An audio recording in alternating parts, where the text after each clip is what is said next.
Hi friend, अस्सलाम वालेकुम and good morning.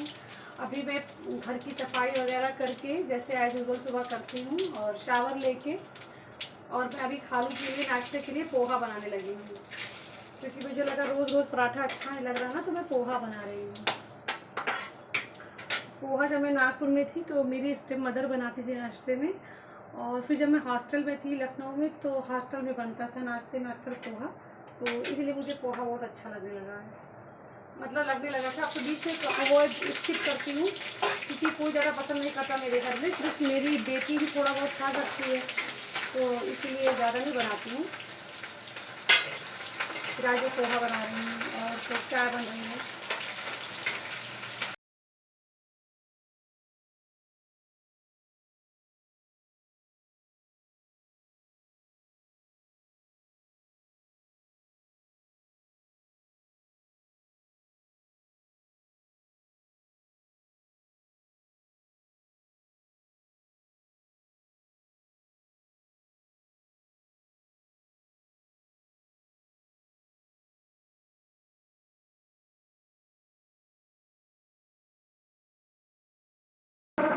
नाश्ता बन गया है, अब हम दोनों नाश्ता करेंगे, अपी बेटा, और उसके बाद फिर गोलू भाई से कुछ काम, उनको कुछ समझाना है। शाम में मुझे जो कपड़े सिलने के लिए देने हैं, मतलब मैं कुछ ना कुछ बनवाती ही रहती हूँ, तो मुझे शाम में कपड़े दे रहे हैं अरमान अली भैया को। वो मतलब जिसमें हम लोग जैसे कोई आते हैं लड़की या बहू, उसको जो चावल वगैरह पोछे में दिया जाता है, दिया जाता है, तो उस और जो गिफ्ट वगैरह सजा के दिया जाता है थाली में, तो थाली को मुझे कपड़ा चढ़ाते हैं, क्योंकि मेरे पास है अभी कपड़े, बहुत अच्छे अच्छे कपड़े हैं मेरे शादी में जो आए थे,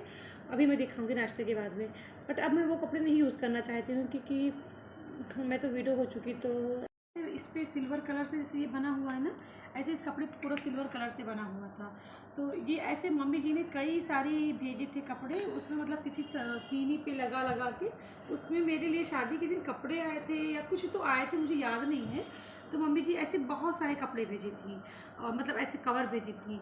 और ये मेरी मम्मी जी ने, मतलब मेरी मदर इन लॉ ने कुछ कपड़े तो बनवाए थे, और कुछ वो खुद बैठ के मतलब बुला के टेलर को घर पे बनवाती थी, और कुछ वो खुद अपने हाथ से बनाती थी शौक़ से, जबकि उनको बनाने की कोई ज़रूरत नहीं थी, क्योंकि वो तो जज की बीवी थी, तो उनको ऐसा कुछ करने की ज़रूरत नहीं थी। उनको आर्टिस्ट वगैरह डैडी जी की तरह ऑफिस के सब कुछ मिलते ही थे घर पे, और टेलर भी उनको मिल ही जाते थे वहीं से। मगर मेरी मम्मी जी ने बहुत खुशी से इसको बनाया था, मतलब कुछ एक दो कपड़े तो खुद अपने हाथों से मम्मी जी ने बनाए थे मेरी शादी के लिए। तो जब तक जानू थी तो मैं सबकी, जब किसी के बच्चे होते थे तो मैं सीनी में लेके जाती थी, और ऊपर से तख्त मतलब मैं लेके जाती थी, उस पर से इसको डाल के, या कोई लेडी आती थी मैरिड पहली बार, तो उसको मैं मतलब रिश्तेदारों की या कोई अजीज़, तो मैं उसको ऐसे उड़ा के इस पर देती थी, बट अब डाल के देती थी। बट अब नहीं इसको यूज़ करना चाहती हूँ, क्योंकि मतलब हमारे कल्चर में इसको कुछ अजीब माना जाता है, जो शादी मतलब ख़त्म होगी इस तरह से, तो फिर क्या। और ये भी मेरी शादी में कुछ मम्मी जी लाई थी, आज तक खोली भी नहीं हूँ मैं, और शादी भी ख़त्म हो गई। मेरी मदर इन लॉ ने बना बना के दिए थे, तो ये सब ऐसे ही है। ये शायद सुहागन के लिए कुछ ऐसा मेरी नानी बताया करती थी, ये शायद सुहागन लोगों को दिया जाता है, तो क्या हुआ, तो सब ऐसे ही रखा रह गया, और शादी का इस तरह से अंजाम हुआ, तो आप जानते ही हैं। अभी 9:30 हो रहे हैं और मैं अभी शॉप से आई हूँ, मतलब शॉप से तो मैं 9 बजे ही निकल गई थी, और फिर मैं बगल में मामा की दुकान पे अपनी भतीजी के लिए कपड़े ले रही थी, क्योंकि मेरी भाभी मुझे फिर बोली कि कुछ कपड़े मेहंदी के बच्चे थे वो भी ले लो मेहंदी के लिए पहनने के लिए, तो मैं वही कटवा रही थी। और कपड़े तो कल ही दे चुकी थी, बस उसको फाइनल भाभी को लेना था कि नहीं, ये उसने डिसाइड किया आज, तो मैं वही कटवा रही थी। तो और 9:15 तक वहाँ थी, फिर अभी आई तो 15 मिनट हो गए होंगे, कुछ थैले वगैरह खाली करने थे सब्जी वगैरह के। आज मैं दुकान पे 6 बजे गई, क्योंकि मुझे आज वोमिटिंग होने लगी, और मुझे ये कम से कम 20 दिन से प्रॉब्लम हो रही है, वरना मुझे घर में कभी भी वोमिटिंग नहीं होती है, ना मुझे ऐसा फील होता है कि ना डिजिंग होती थी। लेकिन अब मुझे होने लगा, क्योंकि मुझे लग रहा है जो मैं लखनऊ में जो दवाइयाँ खा रही हूँ शायद उसी के साइड इफ़ेक्ट्स हैं। तो अफरोज भाई तो बोले कि आप मत आओ, आप शॉप वहीं पे रुक जाओ, घर पे आराम कर लो। और तो फिर मुझे अफरोज़ भाई बोले ना कि आप मत आइए, आप कहीं रुक जाइए घर पे ही, और हम लोग शॉप देख रहे हैं, आपको परेशान होने की ज़रूरत, तीन मतलब दोनों लोग तो हैं ही हैं, और अफरोज़ भाई की गार्जियनशिप रहती है तो कोई डर की बात नहीं है, आप परेशान होने की बात नहीं है। तो फिर मैं बोली मैं नहीं आऊँगी, लेकिन जब मैं शावर वगैरह लेके लेटी कि अब मैं दवा खा के, और अफरोज़ भाई आके दवा भी दे गए खालू की दुकान पे बच्चे को कि जाके ऊपर दे देना। तो मैं दवा खा के और जब शावर वगैरह लेके जब मैं लेटी काम ख़त्म करके, तो मुझे मतलब नींद ही नहीं आ रही थी, क्योंकि मेरी शॉप खुली है, शॉप खुली रहेगी तो मैं घर पे नहीं आराम से रह सकती हूँ। फिर मैं बोली कि नहीं मैं जाऊँगी, और मैं फ़ौरन कपड़ा रेडी चेंज करी और मैं चली गई। तो अभी मैं कुछ सुबह से खाई भी नहीं, मैं सुबह थोड़ा सा पोहा खाई थी, वही खा के हूँ, मैंने कुछ नहीं खाया। और ये मैं अरमान अली भैया जो मेरी सिलाई की है, जो मैं बताई कि 6 साल पहले मैंने जूट पे जो मैं बनाई थी ना, ये मैं बनाई थी, तो ये 6 साल पहले जो मैं बनाई थी, अभी भी उतना ही अच्छा काम कर रहा है, बस थोड़ा सा कलर फेड हो गया क्योंकि ये वॉश होता रहता है। देखिए अरमान अली भैया ने कितनी फिनिशिंग से इसको सिलाई किया है। हाँ, मगर पहले मैं ये नहीं जान पाई थी कि मैं ये फ़र्स्ट टाइम बनाई थी जूट पे ना, कि मैं ये इसके बाद तो मैं बहुत बनाई हूँ, मैं 3 साल पहले भी बनाई हूँ अपने जमशेदपुर वाले घर के लिए, मेरे जानू के घर के लिए। जब जानू चले गए थे तो घर पे जब दोबारा जब मुझे जाना था इज्जत की बात में, तो उसके लिए तो बहुत सारा जूट पे बनाई थी, मगर ये सबसे पहले जूट पे यही सब बनाई थी। तो मैं इसको मतलब ये सिलवा के फिर पेंट करी थी, तो इसीलिए पेंट नीचे भी आ गया था, इसके देखिए स्टेन नीचे भी आ गए, जो कि मुझे अच्छा नहीं लग रहा है। एक ये बनवाई थी, एक ये मेरे अरमान अली भैया की फिनिशिंग तो देखिए, और मेरी पेंटिंग की भी फिनिशिंग देखिए।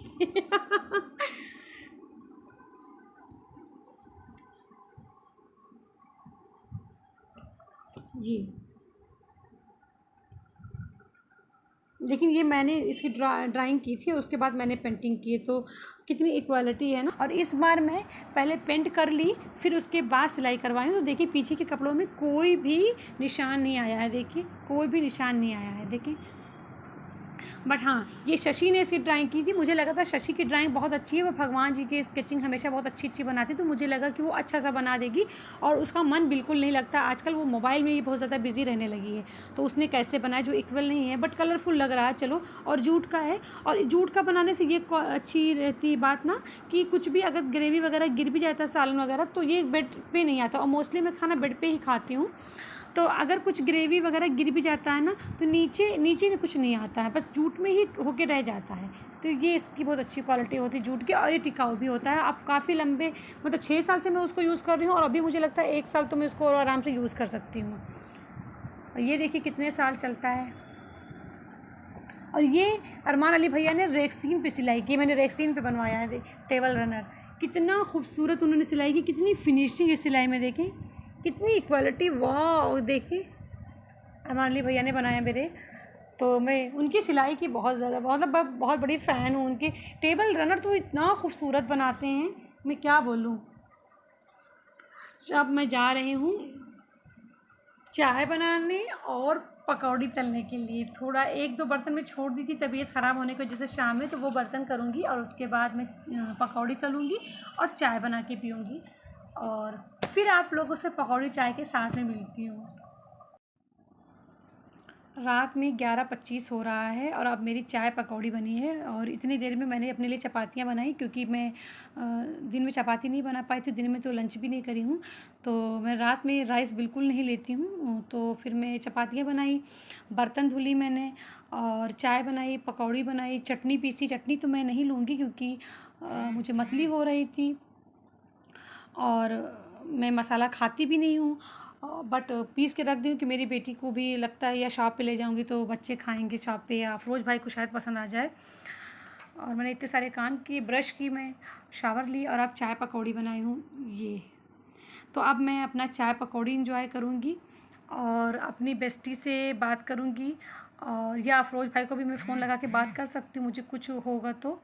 मुझे कुछ बात होगी तो, क्योंकि अफरोज़ भाई तो मेरे और शब्बो मेरी दो मतलब मेरी बेस्टी का ना शब्बो है, 2 ही लोग मेरे लाइफ में सबसे इम्पॉर्टेंट है, जिससे मैं सारी बातें शेयर करती हूँ।